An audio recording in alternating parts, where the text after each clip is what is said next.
You may have seen him at the New York Comedy Festival. He's also the host of Dummies & Co., and he is a Moth Grand Slam winner. He's also here for the very first time.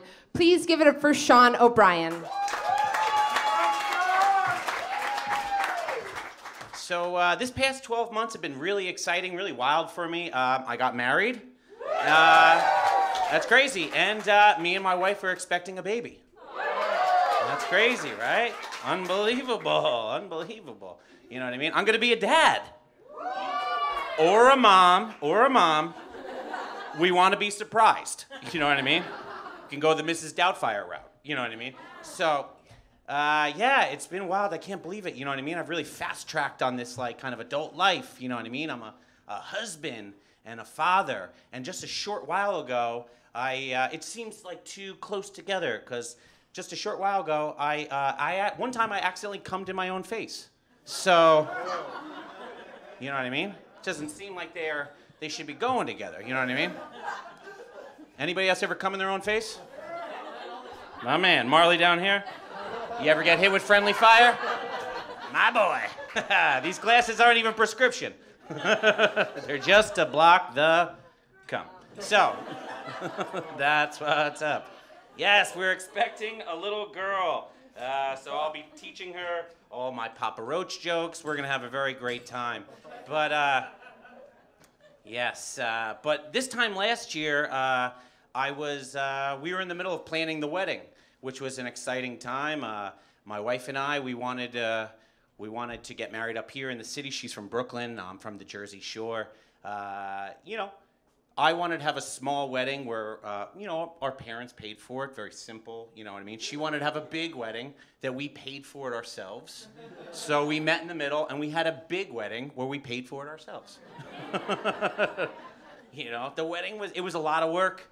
You know, it was a ton of work. We did a lot of fine tuning, a lot of details. The hardest part for me was getting my suit tailored. My weight tends to fluctuate. So my tailor was like trying to hit a moving target. I had to get the thing tailored a couple times because, as he says, I have like thin chicken legs, no butt, a big stomach, and a barrel chest. So he referred to me as a capital P. Like a capital P that comes to life. So it was awesome, you know. But finally, we got there. We got to the day, and the wedding was absolutely amazing. Absolutely amazing. You know, a day come true. You know, it was like my best buddy, Chris, who's also a comic. He was our ordained minister, right? So he knew like the right temperature, you know what I mean? Like to do this speech, like a little bit funny, a little bit sincere, you know what I mean? Like, so it was great. You know, he, you know, sprinkled in a bunch of like wah-wah jokes. Yeah,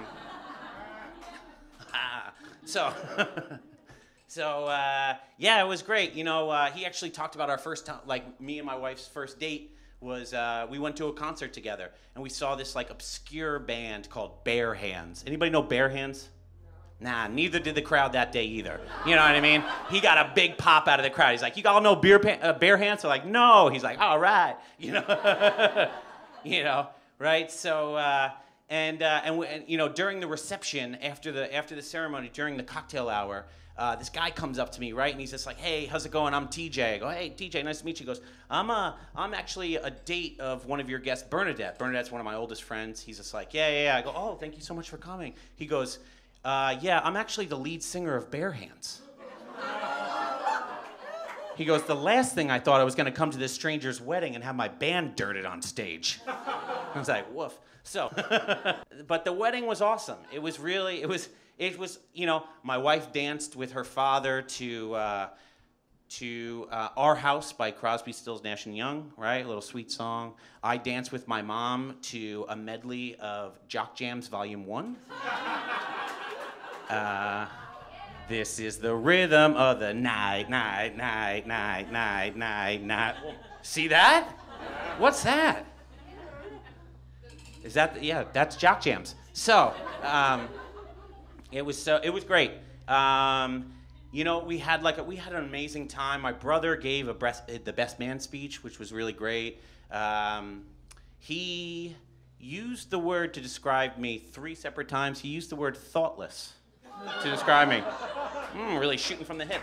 So he was like, he used 3 separate times calling me thoughtless, man without thought. But he, you know what, the best man speech, he tried winging it, and he ate so much shit. He bombed so bad, which really made me happy. Because if you're a performer and you have a sibling, and that sibling thinks, I could do that too, you know what I mean? Nothing brings a tear to my eyes than watching my brother just eat crow up there. He ended his best man speech by saying that I was an O.J. Simpson and I murdered my lovers. He's like, thank you guys, have a great night. Everybody's like, off. You know what I mean?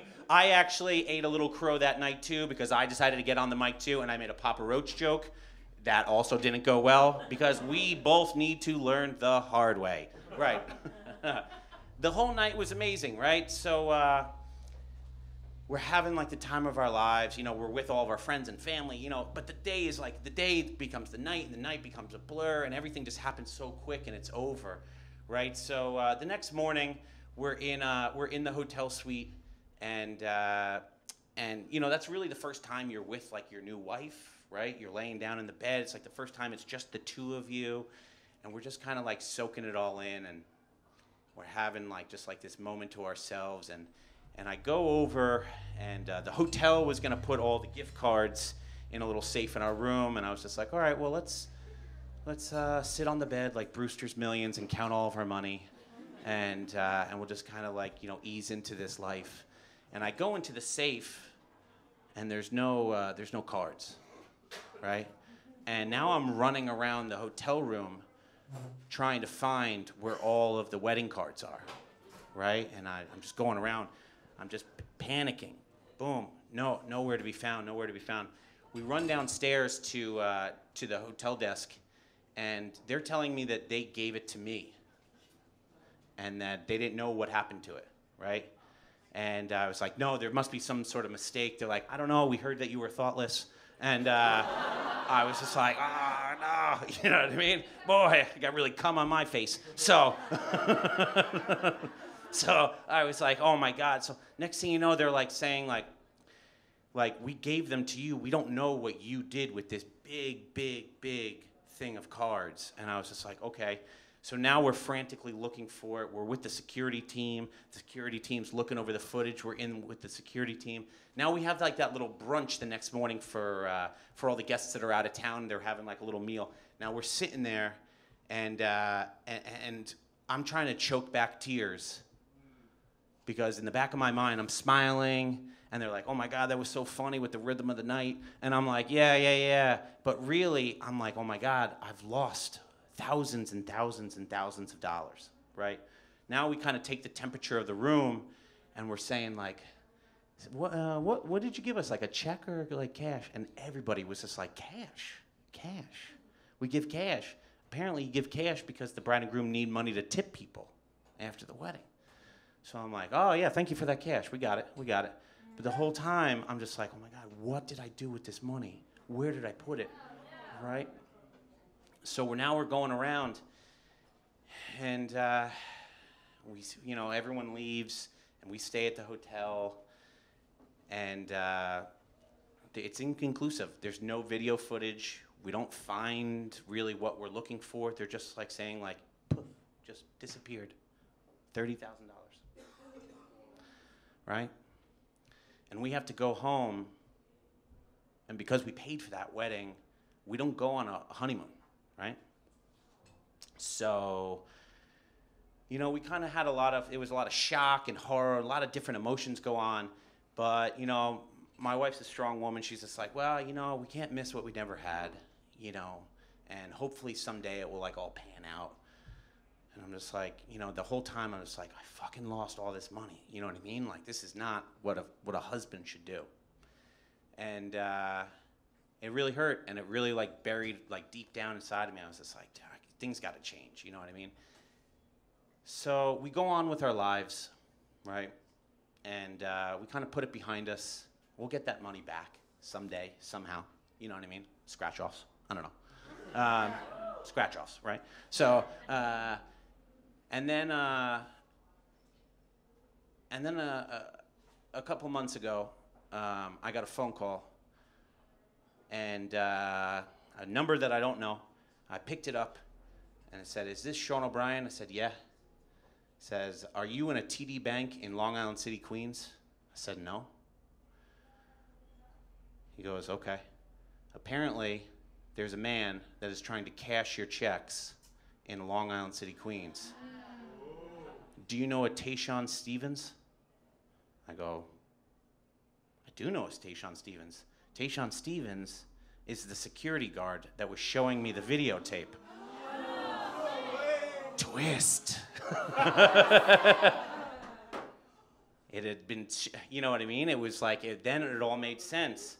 I had been robbed by the entire catering crew and the security team at my own wedding. Like Ocean's 11, and I'm a poor Andy Garcia.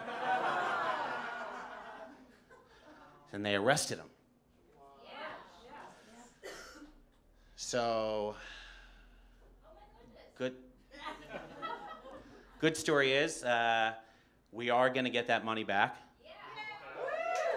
And we're getting a little bit of hush money on top of it, which is nice. So I may be thoughtless, but at least I'm rich and thoughtless. Thank you guys so much.